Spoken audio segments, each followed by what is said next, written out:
Hi, this is Janet Fielding, and you're listening to The Sirens of Audio.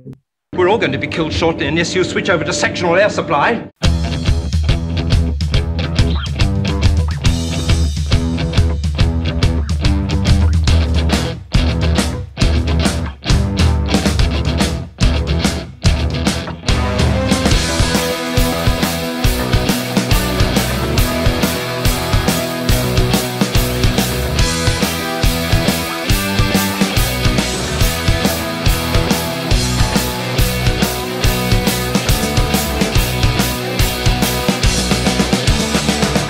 G'day audiophiles, this is The Sirens of Audio, the podcast that explores the universe of Doctor Who in the audio medium. And my name is Dwayne. Who's this fella? And my name is Philip. Thanks, Dwayne. How are you going, everyone? Well, I'm good, Philip. I don't know about everyone else. Drop us a comment in YouTube or on our socials if you want to let us know just how you're doing. Just say g'day. We'd love to hear from you. Yeah. What have you been up to? Life. Work, children, watching Doctor Who, listening to Doctor Who. Let's have a. I'll show you what I've been up to. Evil of the Daleks just came out this week, so I got that a couple of days ago. It was officially released today in Australia. We're recording on the same week that War of the Sontarans broadcast, and Evil of the Daleks was released a couple of days after that. So I went and got that, had a look at the animation. Of course, I love my colour and my widescreen, so I went for that first, and I enjoyed every second of it. It was fantastic. Well, you know what I'm thinking, because I do love the Evil of the Daleks, that on your recommendation, I'm going to go and buy before it drops to quarter price. I may actually pay full price for this one. Well, you wouldn't believe it. JB had a sale on for 5 days that ended on Sunday. And I think it was in stock from last Friday because some of the JBs put their stock out early, or prior to the release date. And I looked on the website, it was 40% off. And then on Monday when I went into the store to pick it up, because I thought, I won't get it by post, it'll take postage is so bad at the moment, it'll take forever. So I went into the store and the sale had finished on the Sunday. Oh, you so didn't I had to tell pay me it was on. Well, you don't like animation, so nerdy. No, true. Okay. Yeah. All right. We've going to have a chat with A.K. Benedict later in the show today. She's a fantastic author of various Doctor Who and Doctor Who related audio drama. I think her first one was a really good one called The Victorian Age, wasn't it, Philip? Yeah, it's a Torchwood. It was brilliant. Yeah. Featuring the early days of Captain Jack when he went back to the Victorian era and had to wait for the Doctor to turn up. But we'll get to our chat with her in a moment. First, I sense something approaching, Philip. No? What happens before we speak to someone, Dwayne? Well, oh, whoops, I just fell in. It's a rabbit hole.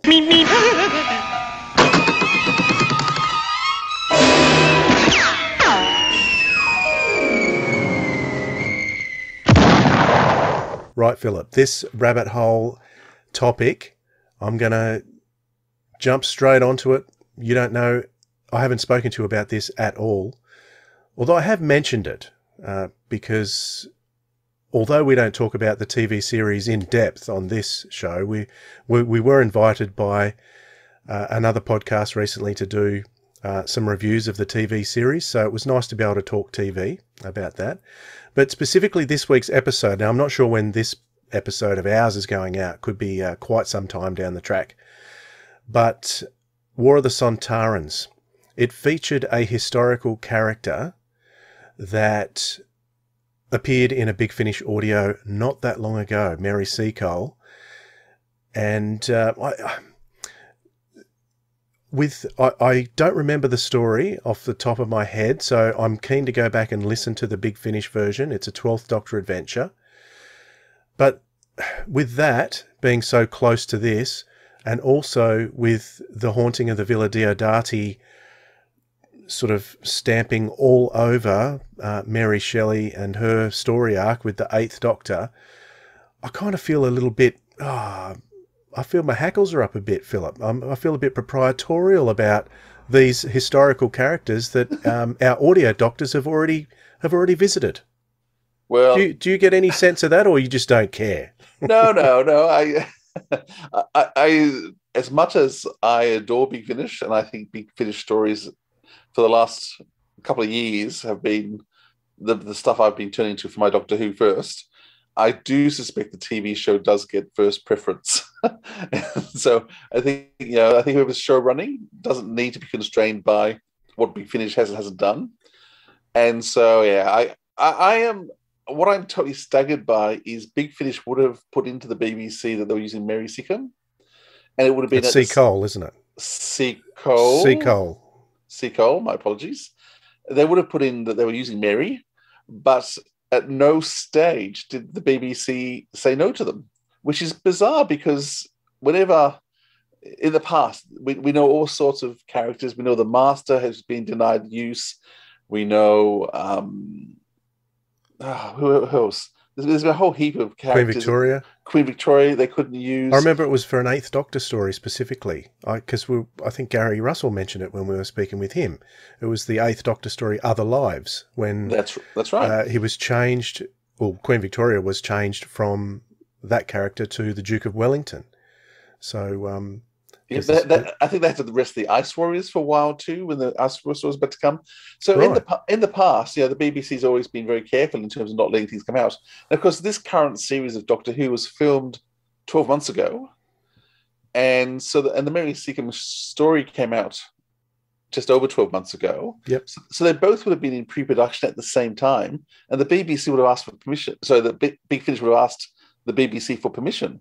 So I just don't get why they were told that's okay. So, but anyhow, that they let that through. Yeah, a bit bizarre if you ask me. I guess if you're a fan of the books, you might there might be historical figures in some of the books that they've come across that I don't even know about.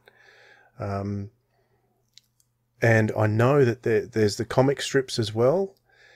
But I maybe I'm just biased, Philip. I find that the Big Finish audios to me are something that the TV show shouldn't trample on, because they've been so consistent, so regular.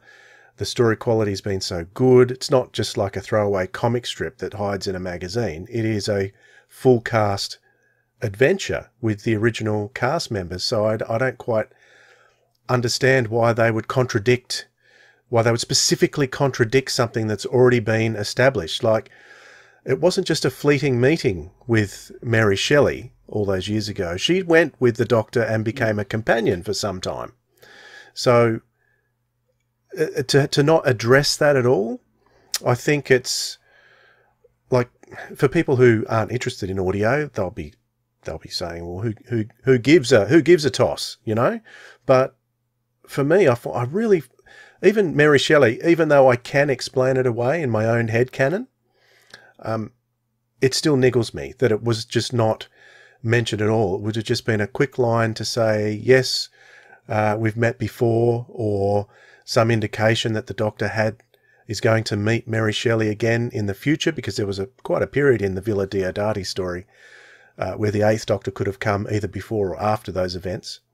But then you've got the fact that, you know, in the Eighth Doctor adventure, it was the Eighth Doctor himself who gave Mary the inspiration for the Frankenstein's monster. But in the Villa Diodati story, it would have obviously been Ashad, the lone Cyberman, that would have given Mary Shelley the story of Frankenstein. Or I don't think it was specifically mentioned, but, you know, I think they were writing stories that evening, weren't they? They were talking about the stories they were going to write down. I have only watched the episode once, a couple of years ago, and I slept through a large part of it.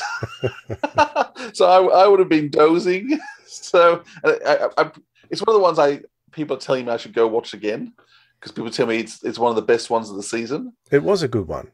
But I guess maybe it was the Mary Shelley thing. I was just unimpressed by how Mary Shelley was being drawn as a character. I felt I knew her really well through the Big Finish audios. And, yeah, if it's a choice between Big Finish or the TV series at the moment, I'll go Big Finish any day. So yeah, not that we're biased or anything, Phil. No, we're not biased. But, yeah, anyone listening to us now know that we're we're biased that way. Yeah. So I certainly did. I didn't pay much attention to that villain. I couldn't even say it properly, so didn't bother. But Mary is such an amazing character with the Eighth Doctor. It's powerful, and that's how I choose to remember Mary. Anyhow. Yeah. Okay. Well, I can't say anything about the charge of the Night Brigade, which is the Mary Seacole Big Finish story. I'm definitely going to go back and give that a listen at some stage, though, although I'm a bit behind on my listening, so it won't be for some time, I don't think. But I am interested to see what the differences are in the stories. It wasn't long ago we listened to, because we reviewed it, the battle of during the war. Yeah, Crimea. The Crimean War. With Ace and Hex and the Seventh Doctor.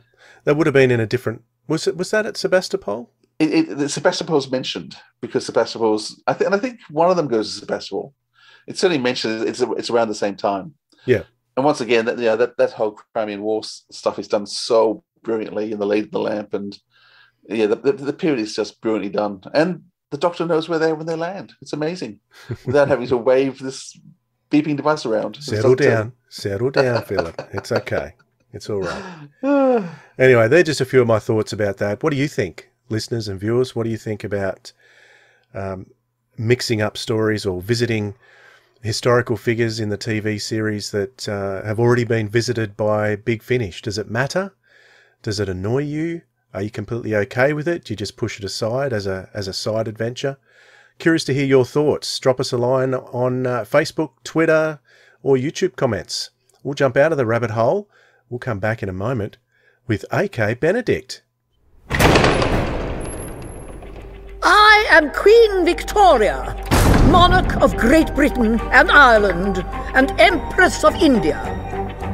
This is an official inspection of Torchwood headquarters. Coming soon from Big Finish Productions. Torchwood. The Victorian Age. An alien that we're investigating is missing. Well, come on then. We are going after it. We? The royal we. You may come if you like. And where is it now? Heading for Westminster, Your Majesty. Well, that could be worse. Politicians are people too, ma'am. One does wonder. Attacked my daughter! She's dying! Someone help! Neither of you are of my world, Captain Harkness. Perhaps you deserve each other.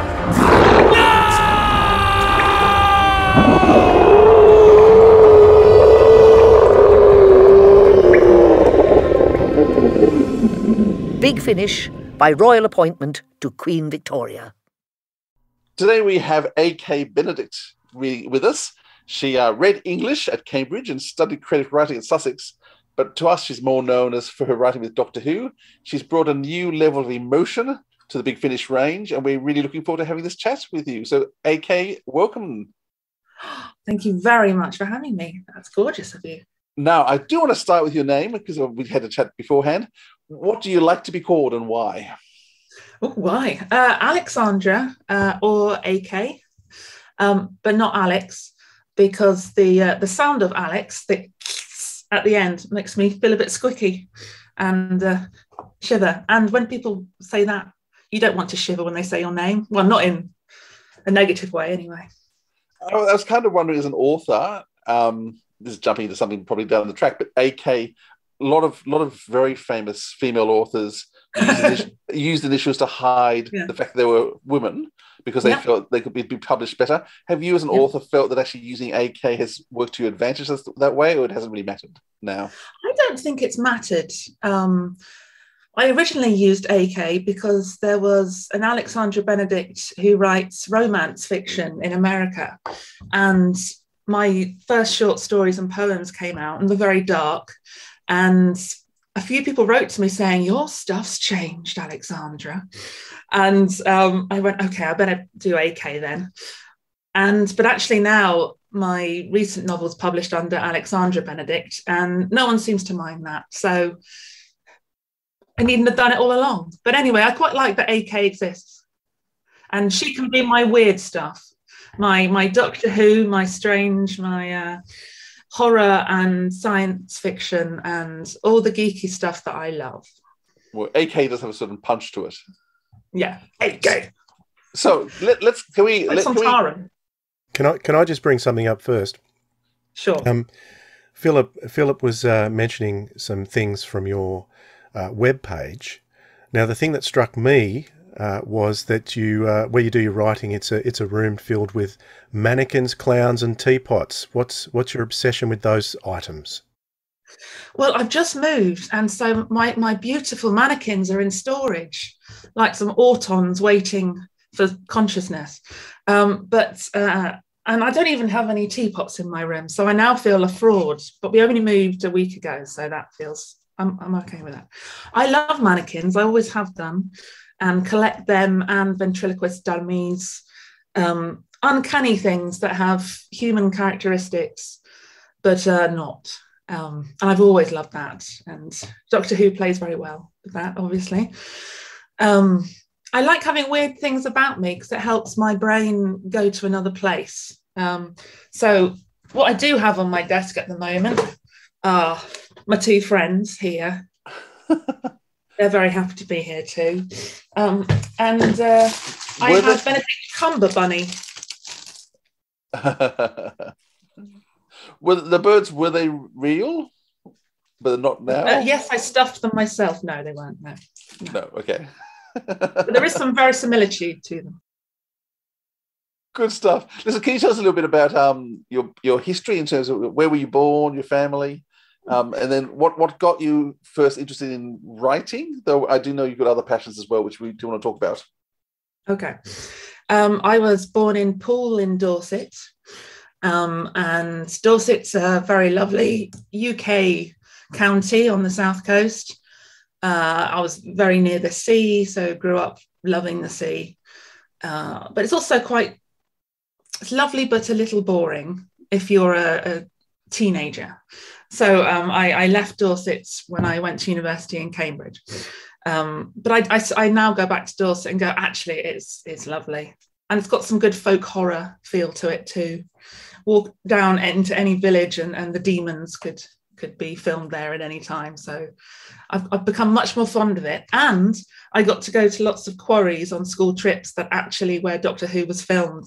So I could wander around going, look. But nobody else would like that either. So I was by myself wandering around Doctor Who locations when I was 6, 7 and 8. In terms of writing, was that something as a kid you enjoyed doing? Was it started then? I was probably 3 or 4 when I started writing poems and stories and making my cousins do plays and films, even on my uncle's very early video camera. I wrote a lot when I was really young, including Doctor Who fan fiction. Right. So when did Doctor Who come into your life? Well, as far as I know, I always watched it. So my mum was a huge fan, has seen every episode since the first day it went out. So I was always there watching it with her. My first memories of when I was 2 or 3 watching. So it's always been part of my life. And I was a huge fan from when I was conscious of it, which was basically Series 18. Right. So we can all date you now. Oh, I'm extremely old. But I was very young at the time. You look extremely young. I must admit, I was trying to... Oh, thank you. So you look so young. So what's your first memory of Doctor Who? I remember Summer's State of Decay. So I remember the gothic feel to it and loving that.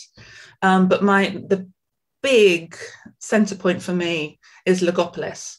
And that's where my first Doctor Who nightmares came from, which was seeing the Master in an arch, just laughing. And I was also quite attracted to the Master. So I don't know, there's a lot to look into there. But that really, really stayed with me for a long time. But I was already in love with the 4th Doctor. So, and obviously that's where we say goodbye to him. So I was absolutely devastated. So that was my first heartbreak, I think, was the 4th Doctor going. And then that was soon followed by Adric, but we'll talk about that soon. So I'm curious about your career in music. You're not just a writer, but a singer-songwriter. You're with a band, and you've done some solo stuff as well. Tell us a bit about that. That wasn't that early either. I was in my 20s, and with my husband at the time, who was extremely musical and very, very gifted in music. And we started making indie rock together, and had a band called the Black Tulips. And it was sort of compared to David Bowie and Susie Sue and Kate Bush, very kind of 80s with indie sensibility. Very grand ambitions, not really the production skills to see it through, but we were a very small way a cult in Brighton in the UK for about a year. So, you know, it's big time. I found a song from the Black Tulips, so I'm going to throw in a clip right here. Oh, no.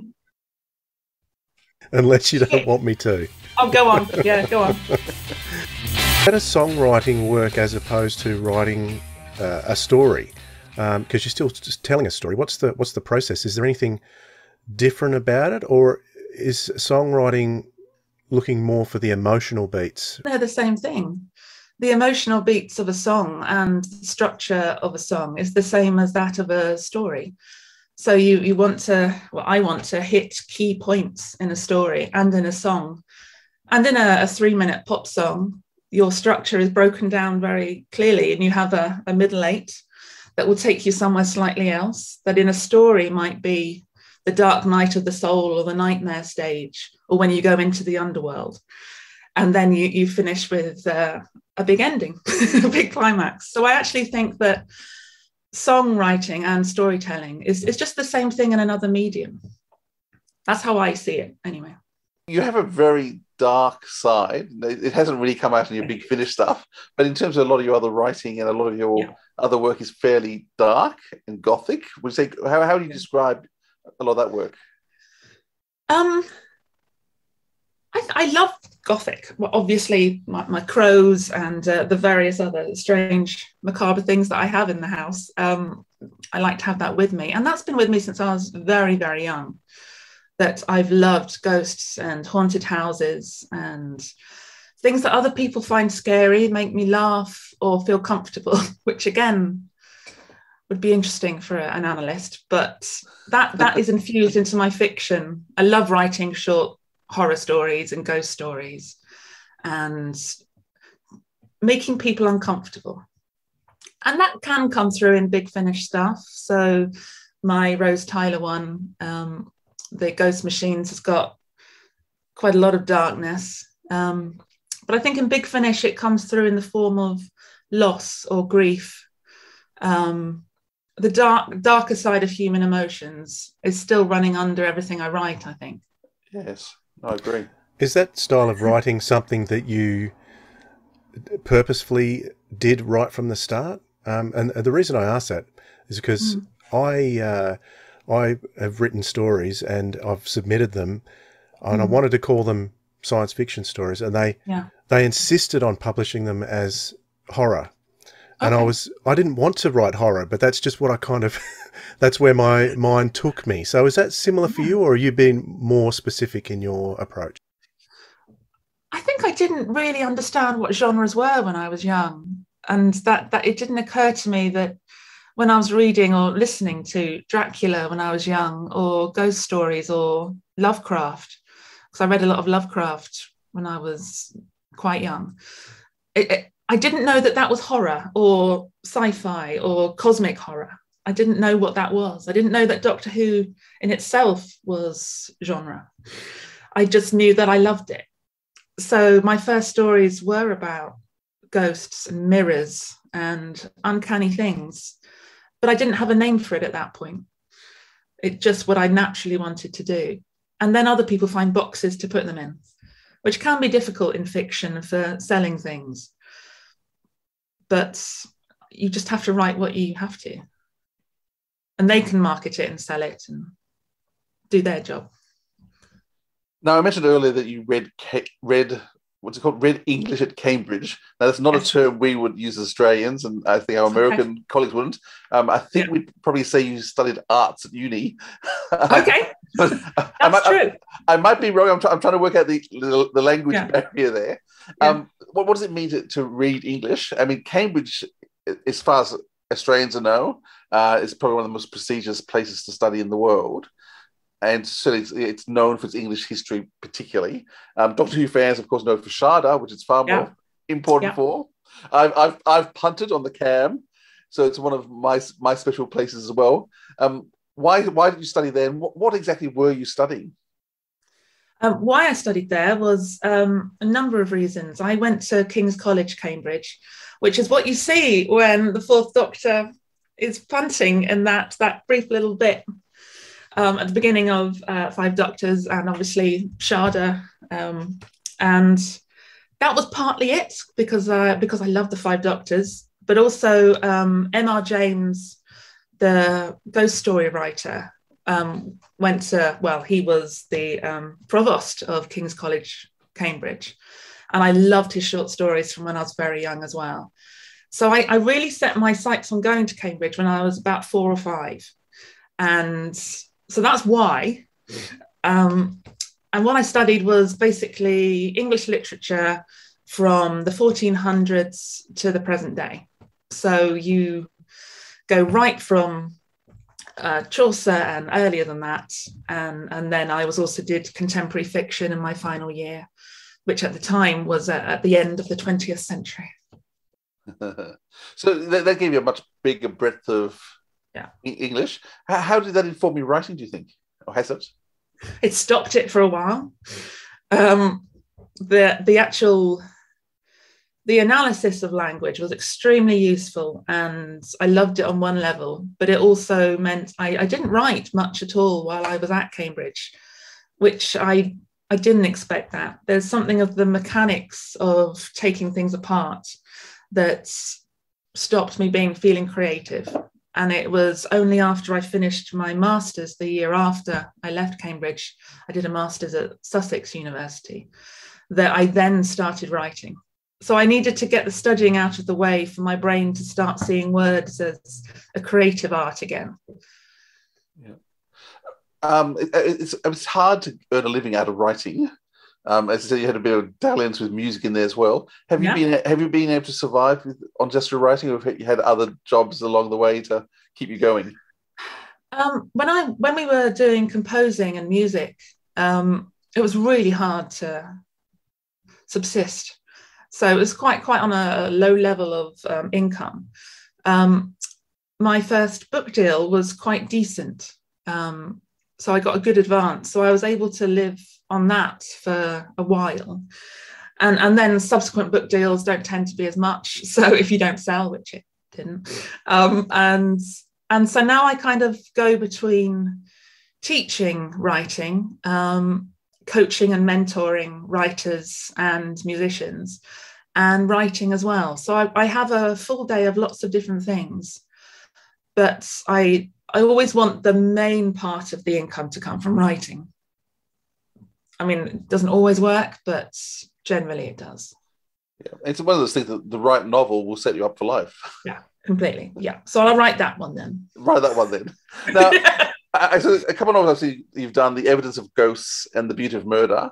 I see as your two bigger works. What is it about British women and murder and... We love it.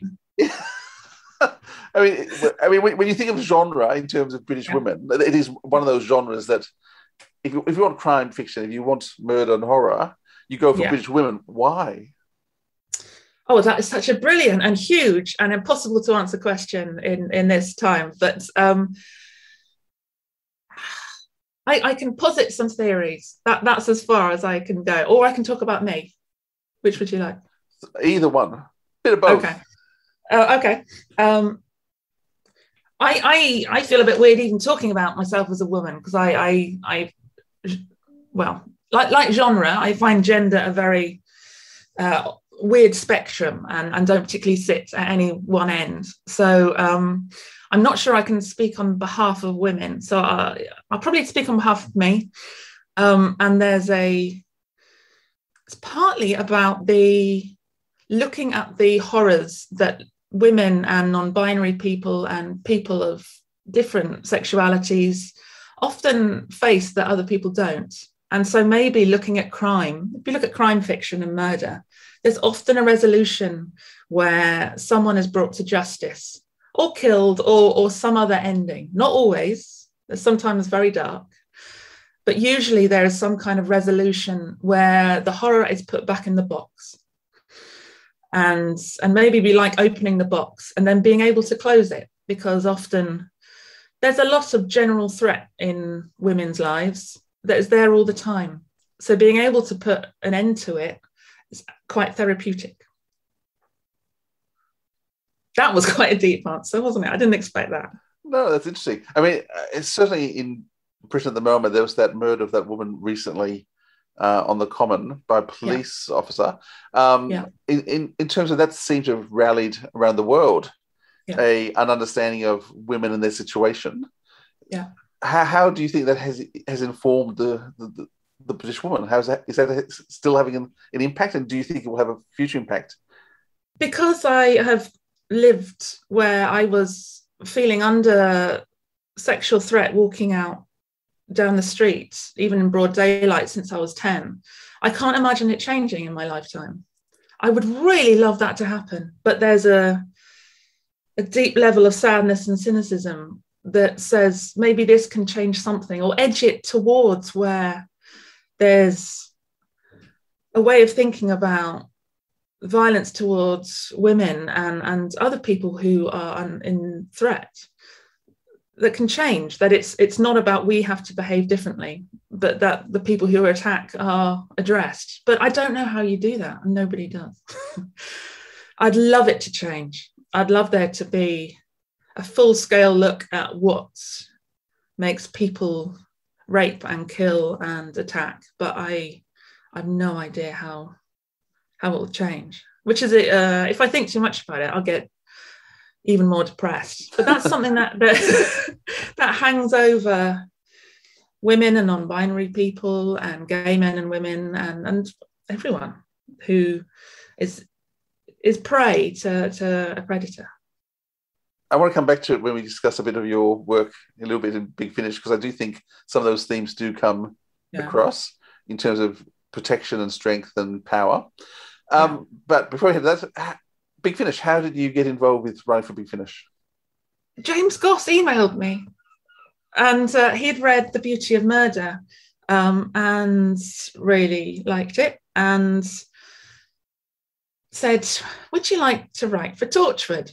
And to start with, I didn't even immediately open his email, because I saw the Big Finish come up on my email, and obviously I got the emails through anyway from Big Finish. So I just thought it was another one of their, and then I saw it was from James and opened it. Went, yes, I do want to write for Torchwood, please, James Goss.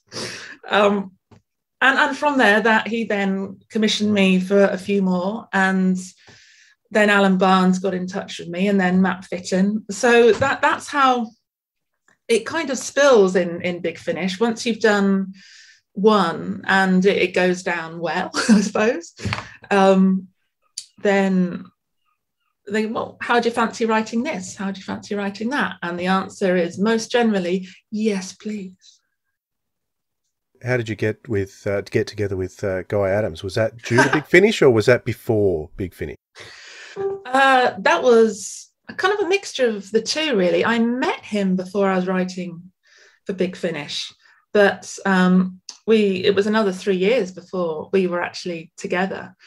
But we were talking about Big Finish when we first met, and about horror and Doctor Who and crime stories and writing genre blurring fiction, and just had so much to talk about, and music, because we both love very similar music as well. So that was quite early on that I knew that we were simpatico in our interests, but it wasn't until later that we'd already written a box set together by the time we got together, which is kind of nice. And we make up Victorian Torchwood, which we weren't together at the time either, or recording in the same space. But I feel quite happy that even before we were a thing, we were together in Torchwood.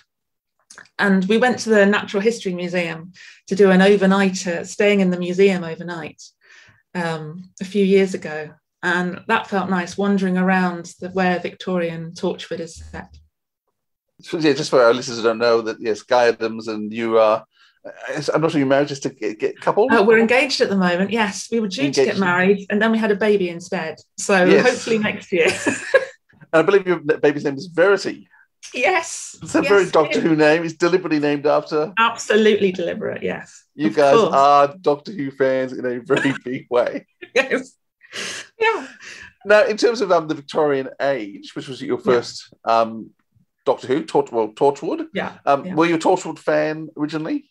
Huge Torchwood fan. Yeah, I loved. It's I love the first two series. It's bleak. It's bleak. It's black. There's lots of blood. It's your show. It's my show, and it's a bit rude in places, and it's very funny at times and ridiculous, and I love all of that. And very dark as well. It gets to go much darker than lots of other things. Children of Earth remains absolutely one of the pinnacles of the Who empire. Yes, it goes so dark you could never possibly go there on Doctor Who, but as dark as you could, I think you can almost go ever. Absolutely. Indeed. Now, there are some flashbacks to the Victorian times with in Torchwood. Did you actually do much looking? Did you go and look at those episodes and those scenes? Yeah. Did lots of research? Well, that's the thing, is that when you write for Big Finish or writing one of the novels, you go, I am entirely now justified and kind of paid for to now sit and do the same thing that I would have done anyway. So research just means being paid for doing the thing I love. So how did you find writing for John Barrowman? Well, you also can, because Captain Jack's such a strong character, it's quite easy to write for him because he just comes through, all of the lines are very clear. So I found I could hear him really clearly. So actually I found writing his voice brilliant. Great fun. Obviously you can say some risque and ridiculous things and know that he would deliver them really well as well. Now, Rowena Cooper as Queen Victoria has gone on to do a number of Torchwoods now, and she now stars in her own right. Did you know? Yes. Did you know you were writing for Rowena? So that's a pretty big coup. It must have been great when you heard. Well, I turned up at the recording, and James said to me, "Right, you're going to play Josephine, and we got Rowena Cooper as Victoria." And okay, all right. And to be able to be, just in the same room as someone while they're being brilliant is always a joy. And she's just amazing. She's made me smile the whole day. Now you're in the cast. So have you done much acting? I've done a bit of rep theatre, sort of going around the south of England and doing Shakespeare and Wilde and Coward and things like that, for actually being paid to do that. Also done a lot of amateur theatre and some short films and some audio work as well. But that's not my main focus. But I love just playing with arts, basically, and telling stories in different ways. I think that you are just a creative in every way. So you're creative in terms of performance, music, writing. You just have to keep getting stuff out. Yes. Is that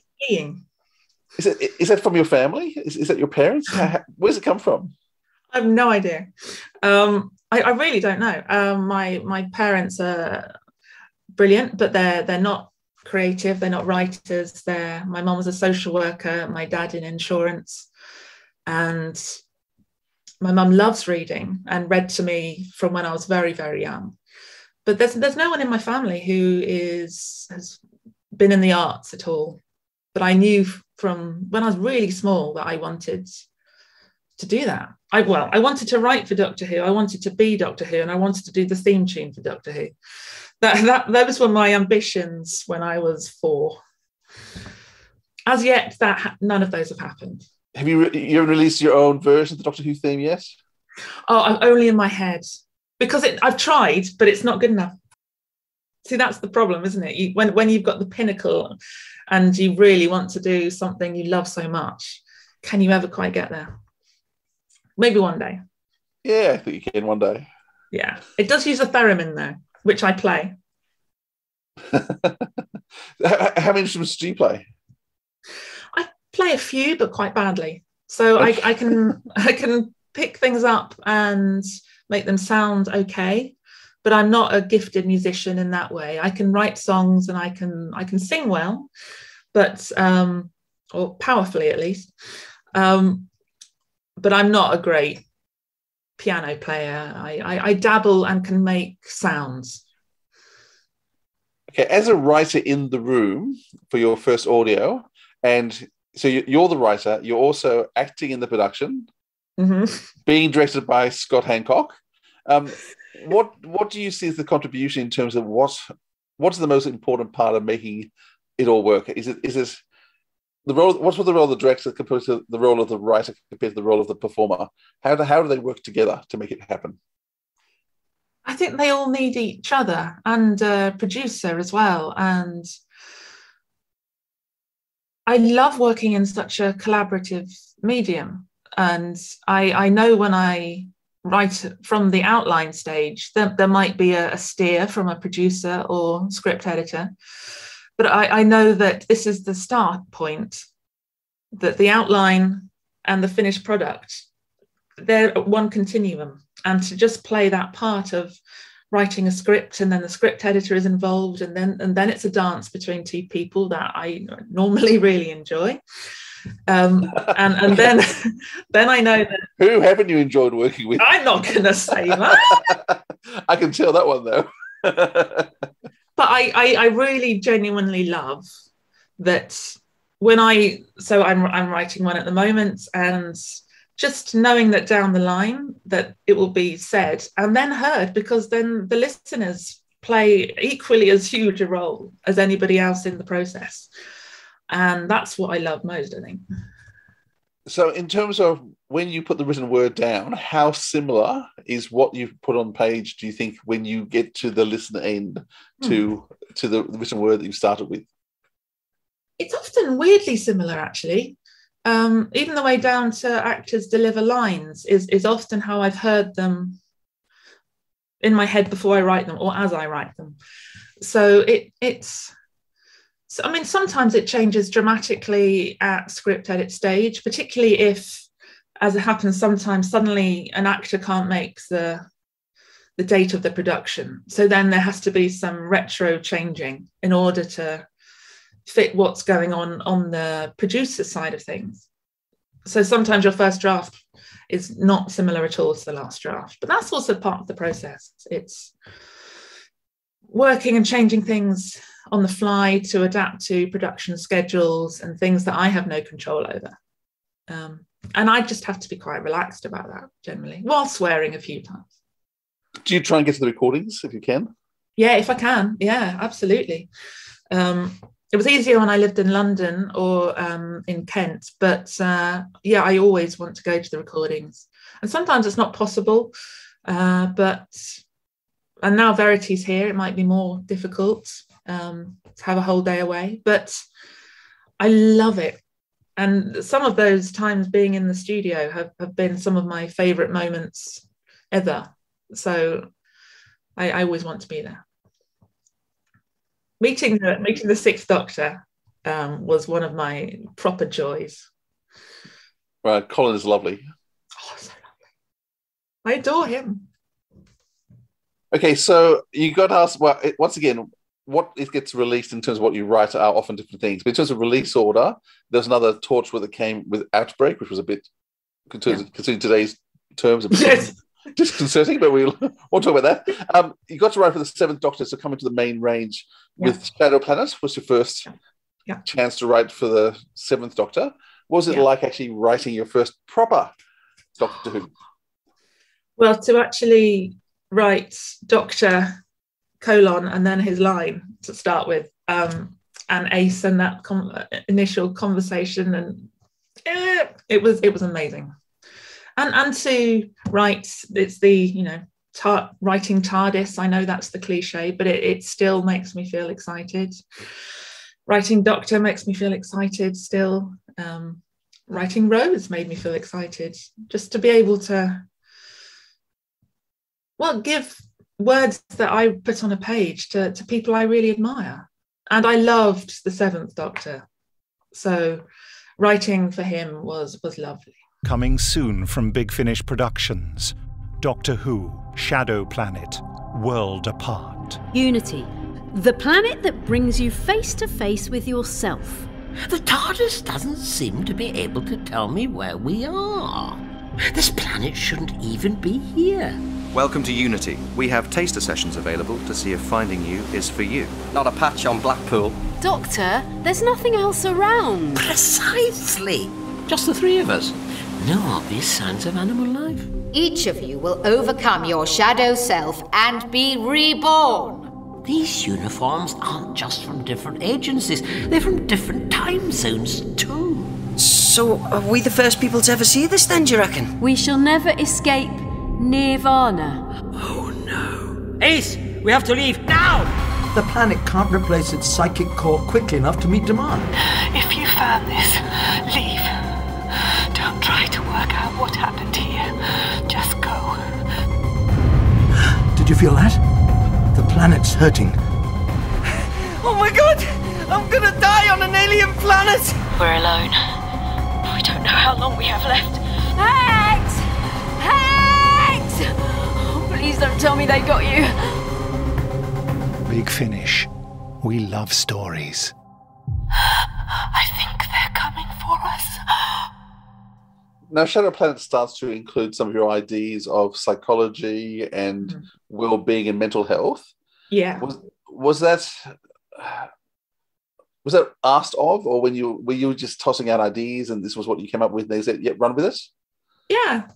And there's often, they say throw 3 or 4 ideas, and I think that was one of 3 that I put forward.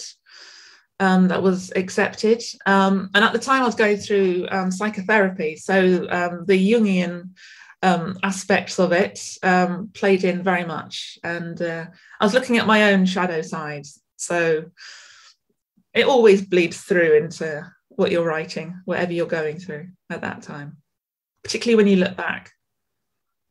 Now, you mentioned before working with Colin Baker and The Hunting Ground, which was the first Sixth Doctor. So where did all those ideas come from? That was Alan Barnes wrote to me and said that because I wrote crime fiction, would I be able to do a Nordic style noir with the Sixth Doctor? And I was like, naturally, no, absolutely not. Of course. And so I'd been to Iceland about a few months before and loved it, absolutely loved it. And so I said, can I set it just outside Reykjavik, which is where I was, and so I could picture it really clearly. And yeah, that's one of my favourite things I've done for Big Finish to date. Maybe up until Lost Resort. Yeah, it was one of those new ones. It was sort of coming to the end of the main range. Yes. But there's a real pickup for the last few stories. There was just a real love and outpouring of love you can see from the writers coming through, and that's one of the ones that really stood out for that. Oh, that's nice. Thank you. Coming soon from Big Finish Productions, Doctor Who, The Hunting Ground. You don't look like any doctor I've ever known. You should get out more. And you are? Inspector Ursa Christiansdottir. You say you found the body? I did, poor chap. Yeah, from the formation of the crystals, looks like he's been hit with an ice blaster. Thank you. Your voice has been identified, and your code word verified. How may we help you today? My hunt in the Earthfar North District was disrupted. Local law enforcement is crawling all over the reserve. I paid for privacy. I was told that all red tape would be dealt with. My dearest Ursa, my little one who grew up. You are now a fine detective, and I know that one day you'll find this and hear all that I've kept from you. What the? What is it? Ursa? Can you hear me? My brakes have failed. What? Oh, God. I have to jump. You can't. I have to, or I'll crash! Can you hear that? I was hoping it was just me. There, see? Through the fence. Wolves!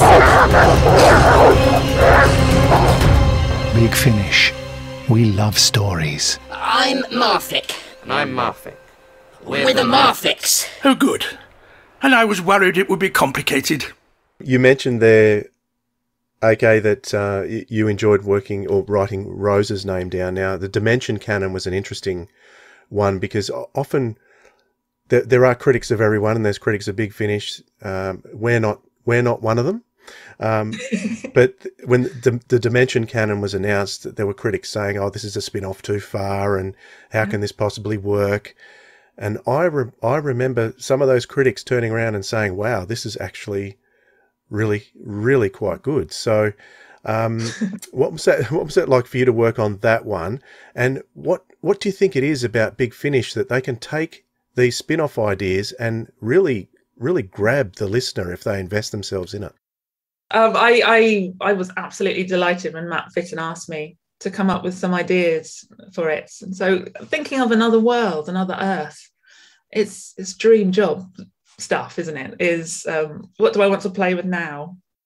And I love the Tylers so much. So to be able to write for people I can hear in my head generally, but get it on a page. Jackie Tyler's always in my head, just, telling me off for what I'm wearing. So that when she spills out on the page and I'm paid for it again, then that's good. I love them. So writing for Rose felt really special. Once again, very bleak story, though. I mean, yeah. The whole box set is bleak because you kind of know it's all ending tragically. It was just a different way to take everyone to death. Yeah, cool. When you work in a series like that, did the four of you get together to discuss your stories, or was it just kept separate as script editors? How much did you talk together? We had a brilliant meeting not far from one of the recordings in London. So, and Lisa was there and there were other people there. So we got together to talk about the whole box set. And that was really nice just to be able to sit in a room with people, because it doesn't usually happen. Usually you find yourself sitting alongside people in a box set and go, hello, but you haven't been able to talk. But Matt Fitton's great at bringing people together to make it feel like it's more cohesive. Not that things aren't generally, but I thought it helped. When you did that, did you know you had Billie Piper and you had, therefore, this has to be written by this date? I think it changed because Russell is involved in things like that. So he is consulted. And so it can take longer because it might not be something that he likes to start with. And so it goes back and forth. So I don't think there was a recording date at that point. It was, let's get this sorted and then we knew that Billy and the Tylers wanted the Tylers. They do, they're not real people. They're fictional. I have to tell myself that sometimes. That they were on board, and then it was working with each of their own separate recording schedules, which is always hard. It's very hard. So my second part of that question was, yes. What is it do you think about that Big Finish has that they can take an idea that to someone they might think this is just going too far, this is a spin-off too far, but they actually pull it together? How do they consistently do this time and time again? By having people who are working on these things who are just brilliant who have all of the lore in their heads and still love it. And I think that's the main thing, is to be able to talk about Doctor Who with Matt Fitton or John Dorney or any of the other sort of main people who run ranges, is the excitement and joy in their eyes is still there, just as it is in mine and Guy's. And I think that's what's behind it, is that they really want it to work. Just like when I thought, just don't ever look at the Time War. Don't look at the Time War. It it's like the Clone War. You should never have looked at the Clone War. That's what I thought, is don't look at the Time War, leave it in a bubble. And then they did. And some of the most remarkable, beautiful scripts have come out of it that can deal with some really heavy matter. So I think it's down to love and knowledge and people who really know their stuff, which is knowledge. So love and knowledge. The walls between dimensions have got thinner somehow, thin enough to punch a hole in. And we have developed a machine that can do just that. Coming soon from Big Finish Productions, Rose Tyler, the Dimension Cannon. Hi, my name's Rose Tyler. This is going to sound weird, but have you ever heard of a man called the Doctor? The only problem is that although we can punch a hole into another universe, we can't be sure that we've got the right one. Just the Doctor? Just the Doctor. No, I can't say I have. Is he a rap artist? In theory, there's an infinite number of parallel universes, but we think we might be able to find the Doctor's universe by a process of trial and error. If we're going to find the Doctor, we need signposts to the right universe. Because each parallel Earth tells us something, how different it is from our own, what caused it to branch off. You and me, back together after all these years. Lovers at the end of the world. This is strictly a solo mission. Once you're through, you're on your own. The universe I live in now is not where I'm from. I'm trying to find my way back. Ready? As I'll ever be. All right then. Establishing interface. Good luck.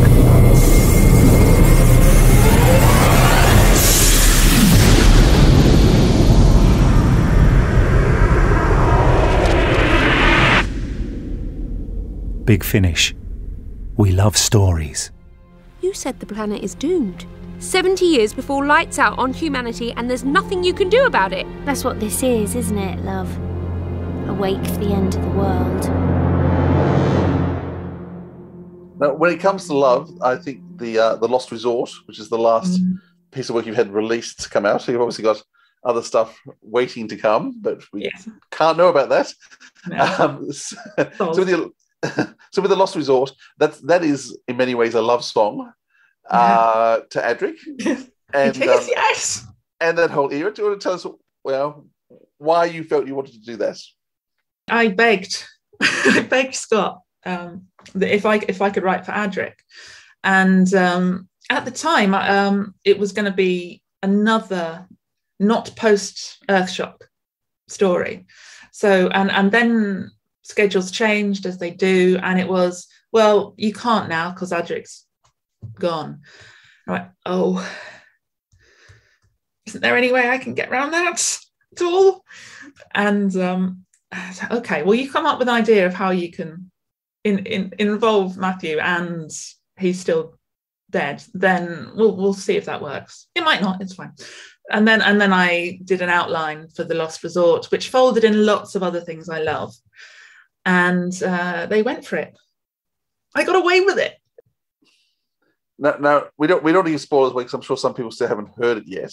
Now it did have a bit of a troubled passage in terms of it was supposed to be part of the monthly range. Yeah. and so it was written as a 4-part. It was before the box sets were supposed to be coming about, but for various reasons things got pushed back and pushed around. I think COVID was part of that. COVID was absolutely the reason why it was changed, because it was written middle of 2019, just after Verity was born. So towards the end of 2019, before COVID, full of coughing and airborne viruses, and recorded in early January 2020, and then when it was due to come out, which was probably about May, early on, they said, we cannot release this at this time. Absolutely no way. And I think Scott listened to it once it had gone through all the production processes and went, this would not be right at this point. So I was like, yeah, okay, fair enough. Because it's got people dying in it. It's got loved ones dying and coughing and while it deals reverently, I hope, with death and loss, sometimes it's not right. And I think they made the right call on that occasion. And because we were deep in the middle of it at that point, there was no vaccine, there was no way out. And to have a story that's, not to spoiler it too much, but there is a way out at the end, because that's how stories often work, felt, well, not great. So I'm glad they put it back. But it did change the main range feel to it as a box set. But then I got to be with two of my mates, so that was also good. Now, as I said, it is Adric post Earthshock. It's dealing with, I mean, the whole Mark arc, because it's part of the Mark arc, is actually quite powerful, because it actually gave Big Finish did what Doctor Who should have done. It's in terms of, you've taken a character who is hugely loved, and as much as many fans would make fun of him back now and ridicule it, I as a child, when Adric was around, when he died, I was devastated. Completely, absolutely. And I look at him now, and yes, I see faults in the character, and fault actually not so much in the character, but the writing of for the character. But at the time, I adored him. So the Mark arc actually then picked up a lot of those themes, and then you've given a conclusion to Adric. What did Adric mean to you? You wanted to write for him. Why was Adric important to you? I also absolutely adored Adric. I used to talk to him in my bedroom. I used to sit and chat about maths with Adric, and I wrote stories about him in my little notebook, and thought he was lovely and a clever person on telly who was, what I didn't know then is probably that shows some signs of neurodivergence, which I found out about myself. And there was this clever and nerdy and awkward, passionate young man, and I absolutely loved him. I wanted to be his best friend. And at the end of Earthshock, I remember really vividly standing, shaking, vibrating in front of the television. And I looked at my mum. It's like, it's a cliffhanger, isn't it? That he's going to be fine. And she said, I don't think so. I don't think so, darling. And what?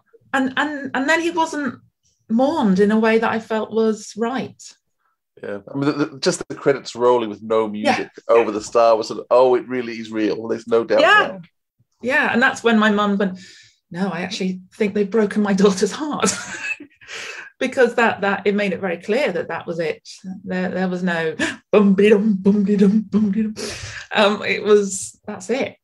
Which is audacious and brilliant. In storytelling terms, that is, wow, admirable. In terms of young people's hearts in the 80s, it was slightly cruel, particularly not to deal with it particularly well afterwards.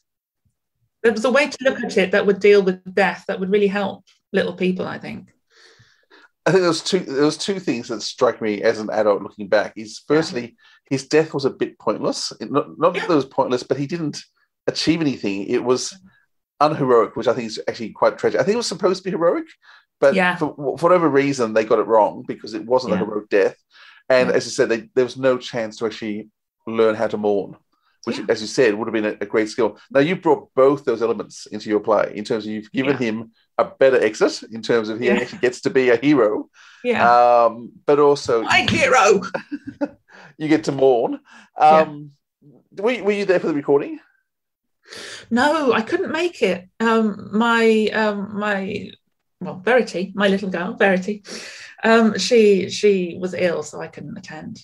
And I really wanted, because I haven't met Peter Davison since I was very, very small, since I was about 5 or 6.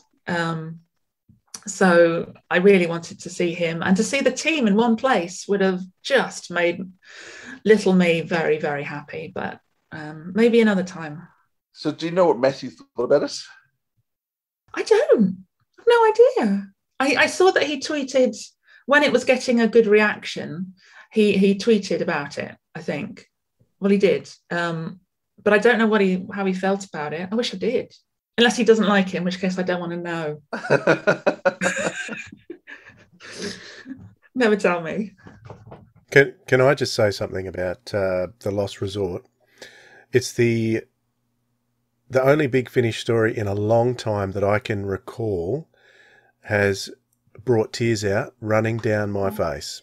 So those last scenes really did it for me. I think that's what you were trying to do, and you succeeded. You succeeded with me. So, so thanks really for that. good. It was a great story, great story.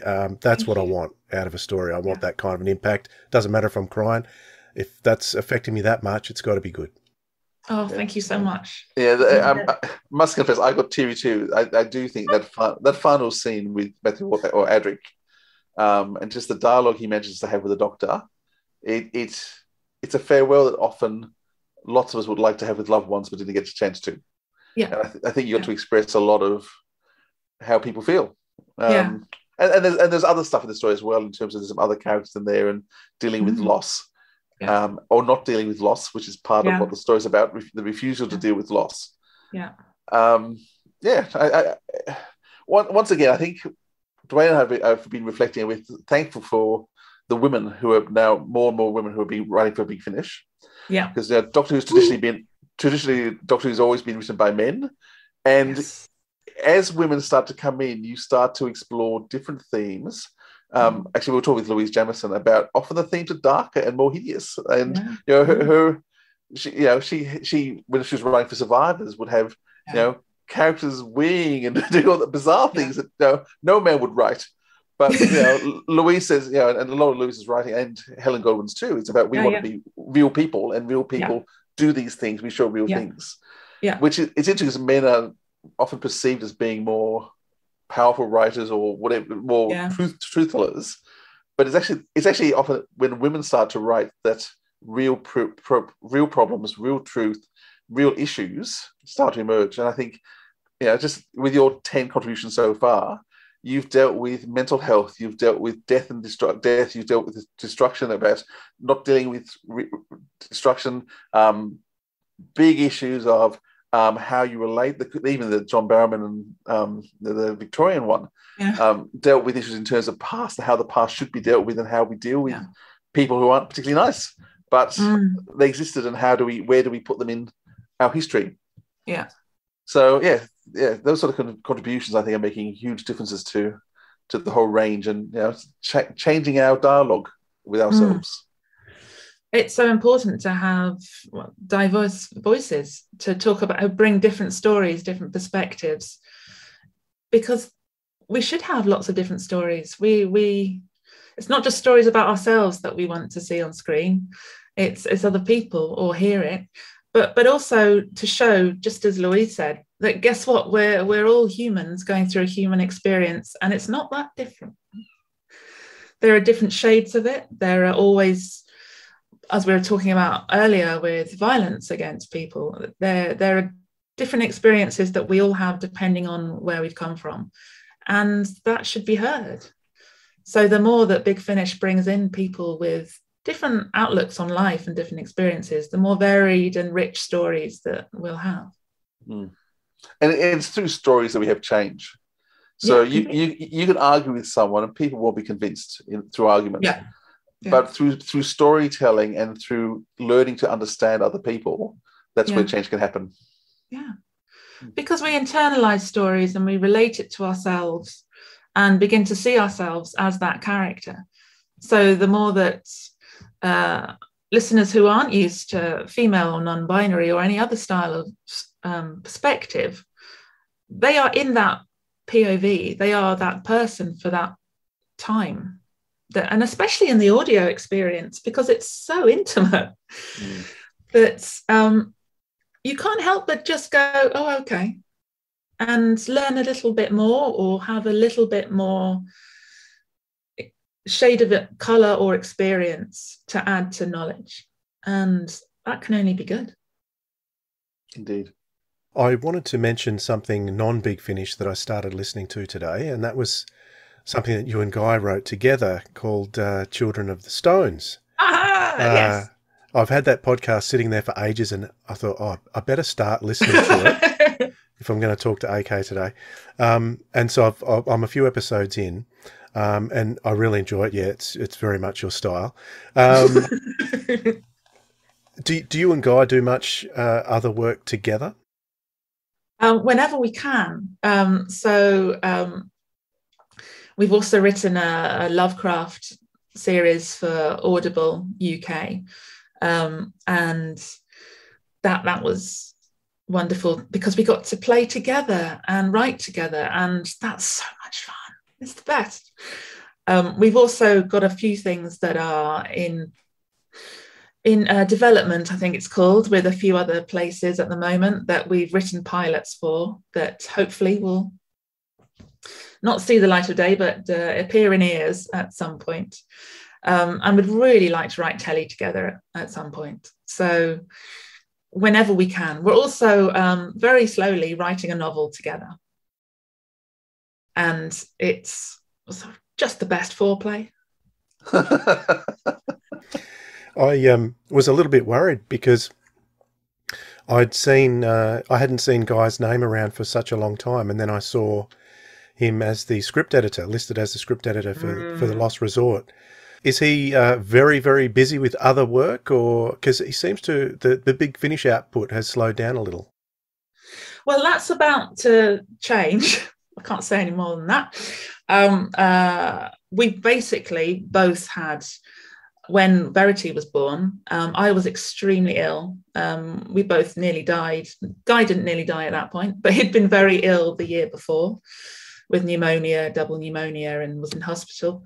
And so both of us had to take a step back from writing for a bit to look after Verity and to get well, but also had to earn at the same time. So things will come out in different ways. We wrote the Lovecraft and Children of the Stones at that point. So less Big Finish and more other things. And things come on waves. So you won't get any emails and then suddenly there'll be 3 emails. It's kind of the way these things work. But yes, don't worry, there is more Guy Adams to come. Yeah, it's interesting. I'm curious to how you and Guy work together, because I would have thought your styles are quite different. Guy is a lot quirkier, funnier in some ways. I mean, I don't say you're not funny. Not that you can't be humorous, but I mean, you know, it's a different tone that you both sort of have in your writing. Yeah. So yeah, I'd be interested to see how a novel comes out in terms of where the balance comes. Well, I think we're going to have different characters that we're going to write their POVs from.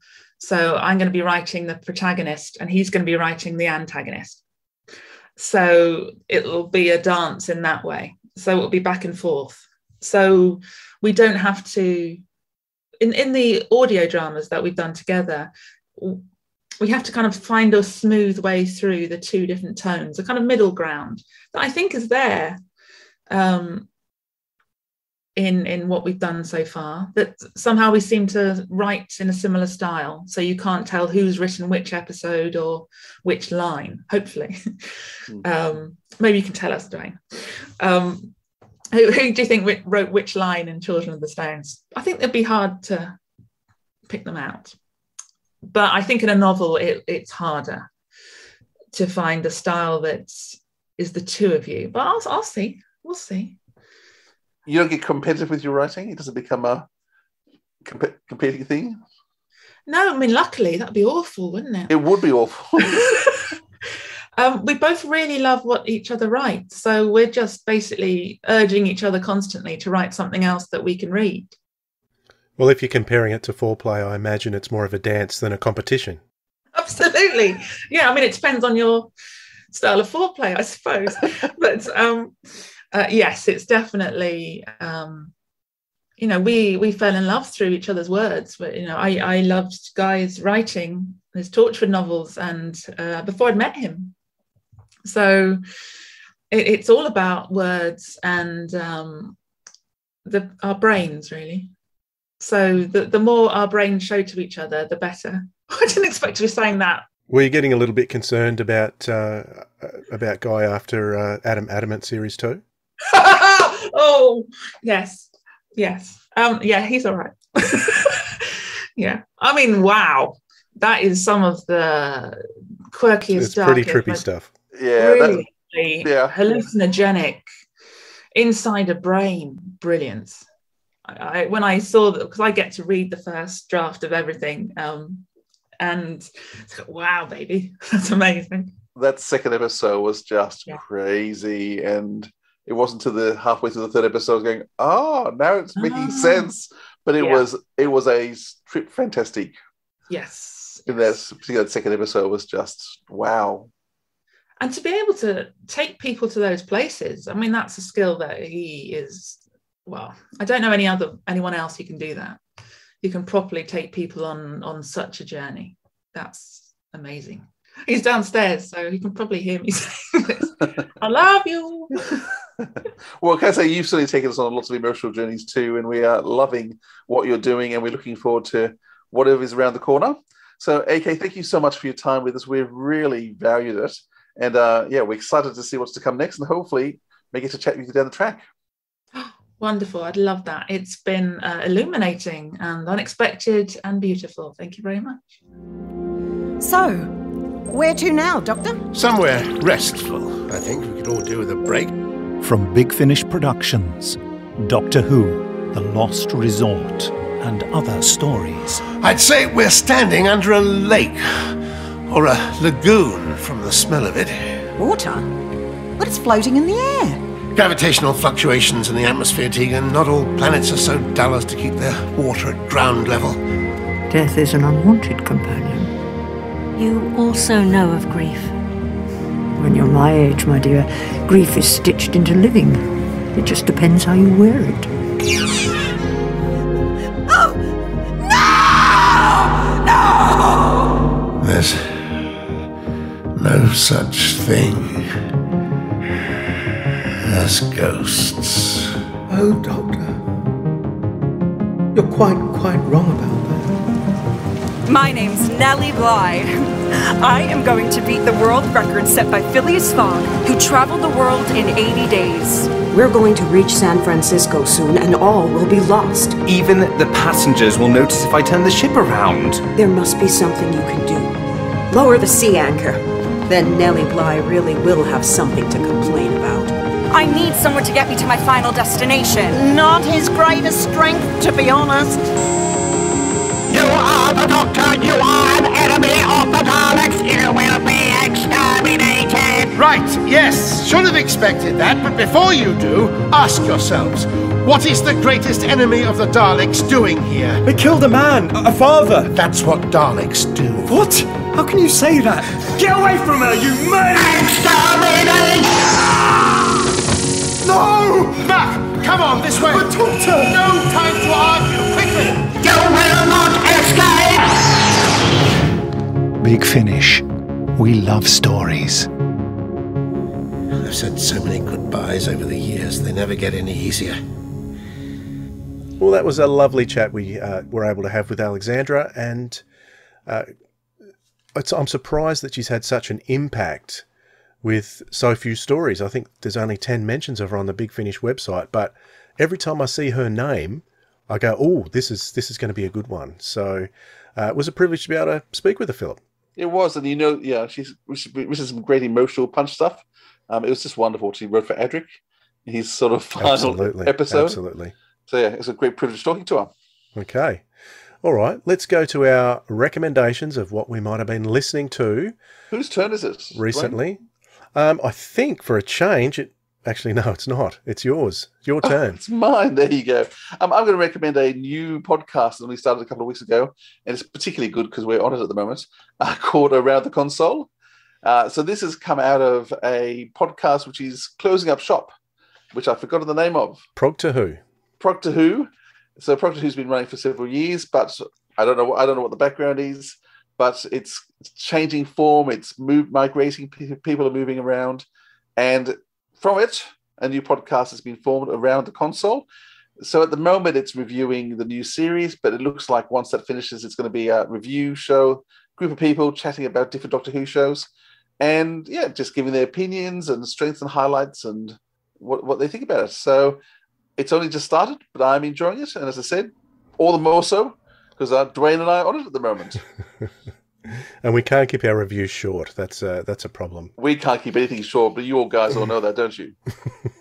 What about you, Dwayne? And you told us one thing you've been listening to, but what else? What watching? Okay, well, because we're talking with AK Benedict herself, I decided to give a listen to a podcast that I've been holding on to for some time today, and I started on it today, and that is Children of the Stones. It's an adaptation of a TV series that starred Gareth Thomas back in the late 70s.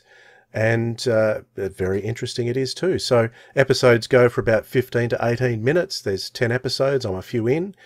And it sounds really creepy. It stars Reece Shearsmith is in it.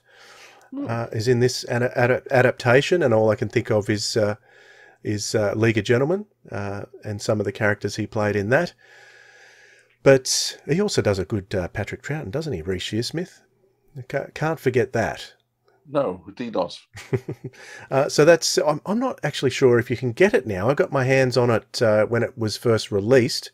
I'm going to have to do some research and see if I can find links for it to put into the show notes. I know it was a BBC podcast a little while back. So that's what I've been listening to.